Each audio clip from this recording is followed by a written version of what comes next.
Hello everyone, మనసకి Telugu ఛానల్కి స్వాగతం అండి. చాలామంది ఇళ్లల్లో డెకరేటివ్ పీస్గా బుద్ధుడు విగ్రహాన్ని పెడతారు, వాల్ పేపర్కి ఐడల్స్ గట్ట పెడతారు కదా.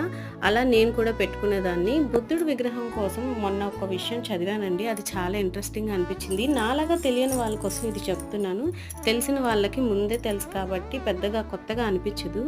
అయితే ఆయన తలపైన ఉండే హెయిర్ లాంటిది, అది రియల్గా హెయిర్ కాదంటండి. ఆయన ధ్యానంలోకి వెళ్ళినప్పుడు ఆయన పూర్తిగా గుండు చేయించుకున్నారంట. ఆ తర్వాత ఆయన ధ్యానంలో ఉండేటప్పుడు ఎండ పడకుండా ఉండడం కోసం నత్తలు ఉంటాయి కదా, అవి 108 నత్తలు అంతా హెయిర్ లాగా ఫామ్ అయినాయి అంట. తర్వాత అవి చనిపోయి ఆ షెల్స్ ఏవైతే ఉన్నాయో అవి తలపైన అట్లాగే ఉండిపోయాయంట. ఆ షెల్సే ఇప్పుడు మనం చూసే విగ్రహాల్లోని ఐడల్స్లోని రింగులుగా హెయిర్ లాగా కనిపిస్తాయంట. ఈ విషయం మీకు నచ్చినట్టయితే ప్లీజ్ లైక్, షేర్, సబ్స్క్రైబ్ చేయండి. Thanks for watching.